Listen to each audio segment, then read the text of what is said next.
Hiya, how are we? Hello again, and it's Wednesday again. Geez, the weeks are just flying by. Oh my God, it was last Wednesday that you told me you were going for a creepy massage. And you know what? I've actually booked myself in for another one this week. Oh my God, like literally, that was one of the first things I did. See, when the world opened up again after the first lockdown, I was like, I'm getting a massage. And it was so weird because everyone else was like, I'm gonna get my hair cut. And I was like, rob me. Yeah, rub my body, please. This I got suppose so weird. you were sitting at home for a year, so Absolutely. you needed to. Absolutely. So tell me, Lauren, what are we chatting about today? So this one is for all the business owners out there that have a website. So I'm going into this one completely knowledgeless. Um, so you just give me everything you know, because I know most of our listeners will have online businesses, therefore they'll have a website. So we're going to talk about website compliance. Um, so Babs, do you want to just start off and tell me what website compliance is? Yeah, it's basically making sure you've got all your legal stuff right for your website. So that means policies, documents when you need it, the right pop-ups in the right places. What you don't want is to fall foul of a regulator, for someone to pinch your stuff because you've not protected it properly, or for some, and I've heard this a lot, by the way, for someone to be approached by a client of theirs who says, "Oh, yeah, what you're proposing sounds really great, but I looked on your website and it's like not got a privacy policy, so I'm not really sure I trust your business too much." Okay, so having all your documents on your website is something that website owners should have in place. Yeah, absolutely. Like running a website without certain documents in place, and I'm sure we'll talk about them in more detail today. Um, Running a website without them is just, it's a fool's errand. Okay, so you can't just go out there, set up a website, and then start selling stuff without having any documentation in place. I mean, you can, but you'll have a rubbish business and Mhm. it will fall flat on its face very soon. Okay, let's just start off with the basic terms here. So, what are website terms? So, website terms or website terms and conditions or website terms of service, they're all the same thing. They're basically, they can be one of two things. They can be what I call transactional terms, or they can be like landing page terms. Now, that doesn't mean to say that it has to be an actual landing page, but if you've got a website that doesn't transact, so it doesn't, you don't make payments online, you're just basically like a shop front and you've got like a contact me page and you might have a blog, that you just need basic terms or what I call landing page terms. So that's going to cover things like, please don't pinch my copyright, don't pinch my IP, please don't bring viruses onto my website. If I have some sort of chat room or forum or something like that, please don't come on and abuse other people. All that kind of good stuff. They're going to be fairly short, and as always, they should be fairly easy to understand. But they're going to be basic-ish, and they don't need to be complicated. They don't need to terrify anyone, but they do need to be there. Is it a legal requirement for them? No, but you're opening yourself up to a lot of risk if you don't have them. Then there's the other kinds of terms, which is the transactional terms. So you've got an e-commerce website, or you take bookings for client calls that you take payment for over your website.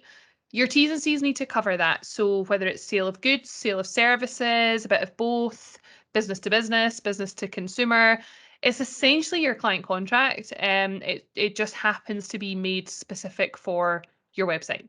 So website terms, absolutely essential, regardless of whatever kind of website you have.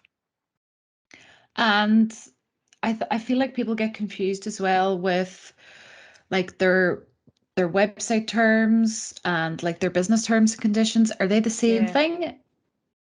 Yeah, so it's like the two things I spoke about there, except to say that if you've got transactional terms, they should also like include your website terms. So the website terms are things like your copyright, your viruses, behave properly. Your transactional terms are like your client contract for an online transaction. if you're running a transactional website, you should have both, and you should have them. You can have them in 2 separate documents, or you can have them in one document, but you should have both, because you still don't want people pinching your copyright, and you still don't want them bringing viruses onto your page. It's just to say that if you don't have a transactional website, if it's just like a shop front, you don't need the transactional stuff as well. And can people write these terms and conditions themselves? Is there like a set of guidelines that can help people with what to include in them? Yeah, I mean, they can write them themselves. I would always say that if you're going to write them yourself, make sure that you get a solicitor to at least look over it. That is probably cheaper than getting a solicitor to draft it. And I'll always tell you the cheapest and most cost-effective way to do things. Definitely make sure that somebody who's legally qualified looks over them, just to make sure that you're properly protecting yourself, because there's no point going to all that effort and then it doesn't even protect you. So for sure, if you're going to do it yourself, get them checked. But no pinching or anything else, because they're just not going to be applicable to your business. Yeah, so no taken from other people's websites. No. And what other legal documents do websites need to have? So there's the big three, right? So you've got your website terms, you've got your privacy policy, and you've got your cookies policy. Now, I sometimes for clients put the privacy and cookies policy together into one. In fact, I do it most of the time. Reason being lower cost for the client. Privacy stuff and cookies stuff hang together quite well. They kind of make sense in together. And it's just less admin and less paperwork for your customers to click on and read. I think there's a lot of confusion as well around cookies. Should every website have them? What are cookie pop-ups?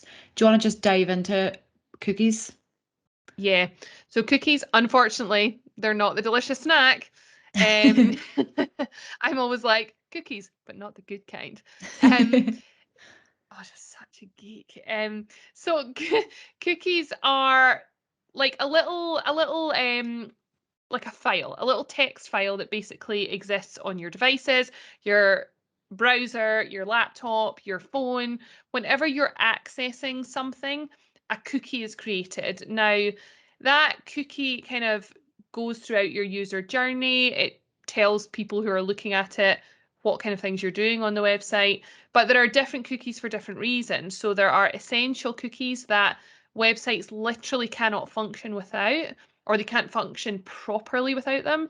And then there's non-essential cookies that tell people like how the website is performing, what users do when they come on the website. Do they go onto the homepage and then go into the about, or do they go to the homepage and straight away make a purchase? Like that's what they do. So you kind of have essential and non-essential. Now, essential cookies, you don't need user consent to use them, because the website literally can't function without them. Non-essential cookies that track people's behavior, essentially, you do need consent for, and that's where the pop-up comes into play. So when you go onto websites, you might see these really annoying pop-ups that ask you to allow cookies or accept cookies. That is all to make sure that you are consenting to your behavior being tracked, essentially. Is it scary in Big Brother? No. It's basically to tell a business owner what pages are doing well, what consumer behavior is, so that they can kind of improve on that. It's not to say some people don't abuse it, but it's not Big Brother stuff. And what happens, I know for me anyway, like a cookie pop-up is very annoying. So I would just press the first button I see. Sometimes I press the allow button, sometimes I press the don't allow button. So what is the difference? If you allow cookies, that means the non-essential cookies are allowed to run on your device. So you'll get the full user experience. If you press decline or don't allow, or just ignore it if the website's set up properly, you won't be able to get the full user experience. So things will start popping up in places. You might get blocks when you try and click on a particular page. If the website's been set up properly, not always have they been set up properly, but that's what should in theory happen. And just coming on to disclaimers, disclaimer is very confusing for people as well. And some people just don't know if they need to have one on their website. Why did they need to have one on their website? So do you want to explain a little bit more about disclaimers? Yeah, so I mean, I like to keep things really simple and straightforward. So a lot of the time I would say stick disclaimers in your terms, unless you're in some sort of regulated sphere. So if you're selling like financial services or something like that, you'll want to be very clear about certain regulatory disclaimers that you have to make, and you want them to pop right up on your website. That's a very niche area. In most cases, people are going to put disclaimers in their website terms, or they might have a separate disclaimer tab. A disclaimer is basically disclaiming anything that you don't want people to think is the case. So if you are a mindset coach, your disclaimer might be, we do not offer legal advice. We do not offer medical advice. If you are having mental health issues, please contact a mental health professional. If there's an emergency, please call 999. That is there to make it very clear that if something goes wrong, if somebody, has a mental health episode when they're in the middle of mindset coaching, what you don't want to happen is for them or their family to like sue the mindset coach. And unfortunately, the world we live in is we rely on these disclaimers. Okay, so they're important there just to kind of basically not put on like a front, so you're not like claiming that you're doing something that you're not. Yeah, for sure. And a lot of business owners will actually be really kind of sensitive to that. When I speak to mindset coaches or like fitness coaches who are like, I'm not a dietitian and I'm not a doctor, or you speak to, I don't know, financial services providers who are brokers, but they're like, I'm not a fund manager or I'm not an advisor. And it's because these terms have certain consequences. So that's the reason that business owners tend to be quite sensitive to making sure that they have the right disclaimers in place. So what are the, let's say, top 3 things that people should have on their website? So it should be disclaimers, cookies, cookie pop-ups, and terms. Yeah, so I would say, let's do it in kind of the order that you would come onto the website. The first thing that should hit a person is a cookie pop-up. Now, that's not technically a legal requirement, by the way, but the requirement is to refresh cookie consent regularly. So you either get a pop-up every time they come on the website, or you keep a nice Excel spreadsheet of every user that's come on and go out and ask them for new consent. So you tell me which one you'd prefer.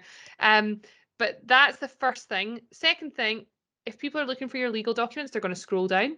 They're going to see tabs at the bottom of the page. You're going to want in there website terms, which might include buying and selling terms. It might just be landing page terms. And then they're going to see a privacy and cookies policy. So privacy and cookies policy sets out what you do in terms of essential cookies, non-essential cookies, and privacy stuff, which I'm sure we'll come on to in a sec. That's your GDPR stuff. And then under there, you're probably going to have a tab for a disclaimer to make sure it's really clear what you're liable for and what you're not liable for. Cool. Well, that's everything I think I have. And I think you've explained everything really, really well. So if you have any questions, guys, to email legalleveragelaw@gmail.com. Yeah, that's class. I think I might also just quickly bore people by talking about privacy policies, because we're going to have a GDPR episode, I think, in a few weeks' time. But it's just really to say that if you're pinching a privacy policy, or even if you're creating one by yourself, be super, super clear about the personal data that you collect, what you do with it, why you need it, who you give it to. This is all part of your GDPR compliance, so data protection laws. And yes, we're outside Europe now, but we still have to comply with GDPR. It's not a get out of jail free card. So making sure that your privacy policy is really accurate and reflects the data you're collecting within your business. That would be like a big, like, kind of main point that I would say to people. Cool. Perfect. Is that everything for today? I think so. It's a nice wee short one. Website compliance is one of those topics that's super, super important, but like it's really easy to tick it off. So get it on your to-do list. Yep. Have a listen, guys, and see you all next week. See you next week. Have a good one. Bye. If you'd like to hear more about the Legal Leverage Framework and access some free resources, including free guides and trainings, pop over to our website, which is jamesonlaw.legal, and click on free resources. We hope you've enjoyed today's podcast. Tune into our next episode to learn more about how to grow and scale your business the right way.